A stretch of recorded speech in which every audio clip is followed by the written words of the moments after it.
The arena fell silent as Sergeant Jake Morrison stepped through the energy barrier, his boots echoing against the metallic floor.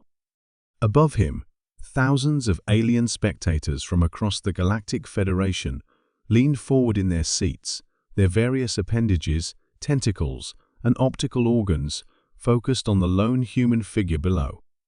The betting pools had already closed. The odds against Morrison surviving the next 10 minutes stood at 847 to 1.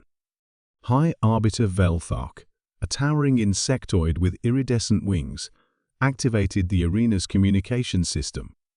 His voice boomed across the stadium in a dozen different languages, the universal translator ensuring every species understood his words. Citizens of the Federation, today, we witness the final test of humanity's claim to join our ranks.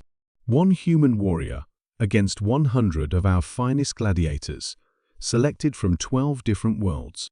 If the human survives 30 minutes, his species gains membership.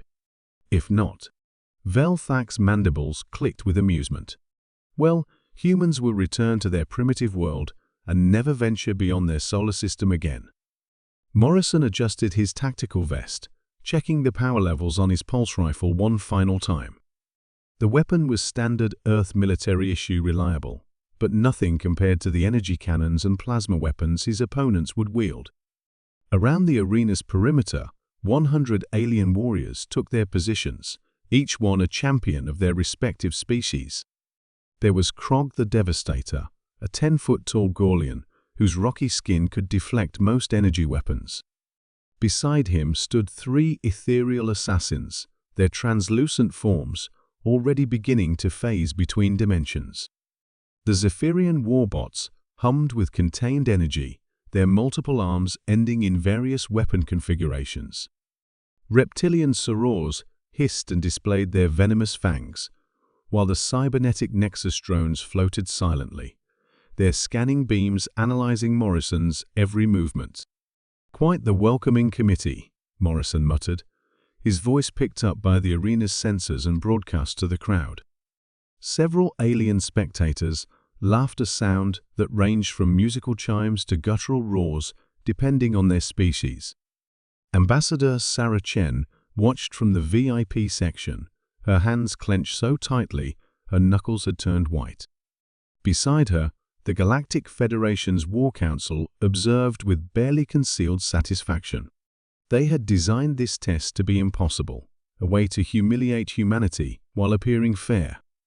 "Your warrior shows admirable courage," commented General Thrax, his 4 eyes studying Morrison's calm demeanor. "It's almost a shame we must crush that spirit." Chen forced a smile. "The battle hasn't started yet, General." In the arena, Velthark raised one of his 6 arms. "Let the trial begin. Victory to the strongest."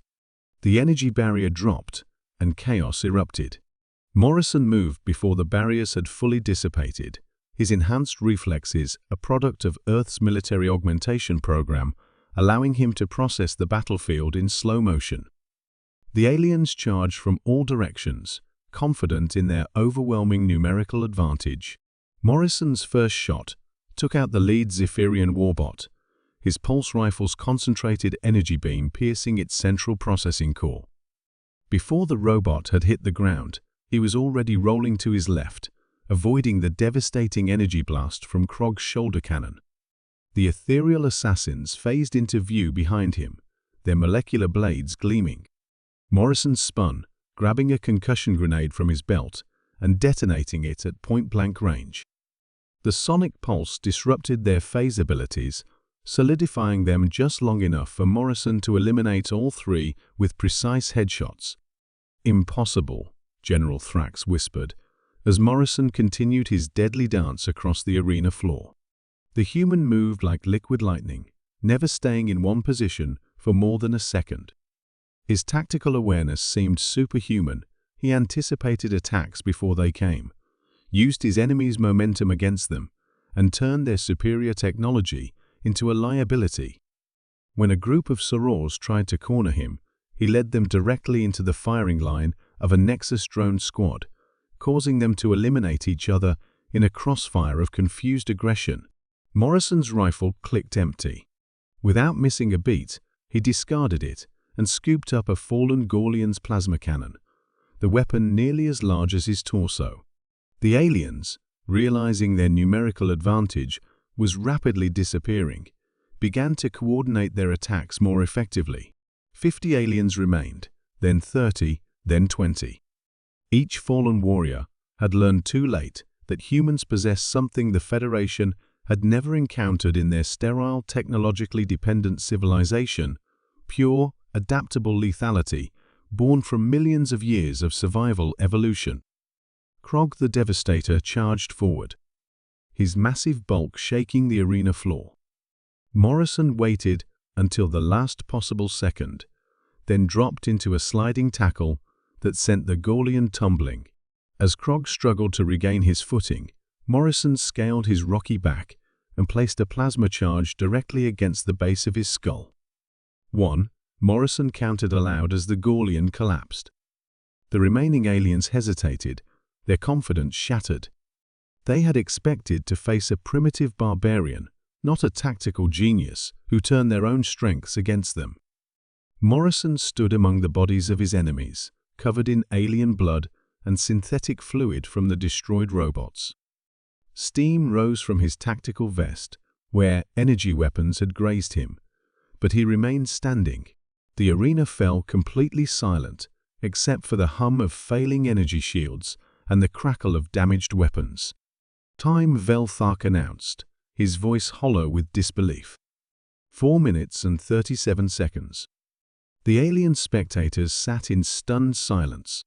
This single human had just dismantled 100 of the Federation's finest warriors in less than 5 minutes, using nothing but standard Earth military equipment and his own lethal instincts. Morrison looked up at the VIP section, his eyes finding Ambassador Chen. He touched 2 fingers to his temple in a casual salute, then spoke loud enough for the arena's sensors to pick up his words.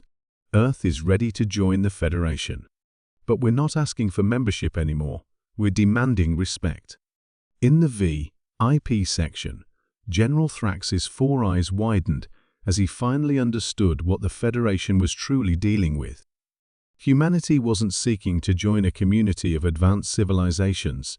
They were announcing the arrival of apex predators in a galaxy full of prey. The age of human dominance had begun, and it had taken less than 5 minutes to prove it.